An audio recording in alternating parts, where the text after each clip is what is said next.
एक धक्कादायक बातमी नाशिकमधून समोर येते। नाशिकमध्ये महिलेला डिस्चार्ज देण्यासाठी पतीकडे 30,000 रुपये मागितले।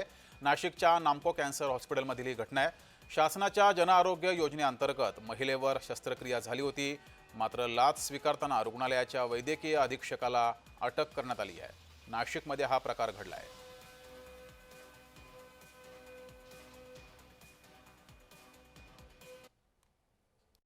शस्त्रक्रिया पार पडल्यानंतर तक्रारदारांच्याकडे यातल्या ज्या आरोपी आहेत डॉक्टर विशाखा जहागीरदार आणि इतर दोघी जणी त्यांनी डिस्चार्ज द्यायचा असेल तर 30,000 रुपये द्यावे लागतील एक्स्ट्रा अशी मागणी केली। त्या 30,000 रुपयेचा कोणताही इतर खर्च किंवा वर झालेला खर्च किंवा बिल असं कोणतेही त्या देणार नव्हत्या।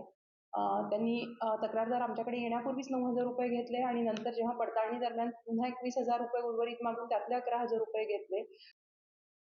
आमचा शासन, पोलीस यंत्रणा या सगळ्यांवरती पूर्ण विश्वास आहे आणि नामको हॉस्पिटलने खूप चांगलं काम मागच्या 2 दशकांपासून केलेलं आहे आणि योजनेमध्ये पण सगळ्यात चांगलं काम केल्यामुळे नामको हॉस्पिटलला बऱ्याच वेळेस गौरवित पण केलं गेलेलं आहे। तर मी हेच सांगू इच्छितो सगळ्या जनतेला की नामको हॉस्पिटलवरती जे पण काही आरोप केलेले आहेत ते सगळे चुकीचे आहेत, बिनबुडाचे आहेत आणि या जी चौकशी चालू आहे त्या चौकशीला आम्ही सामोरं जाऊ।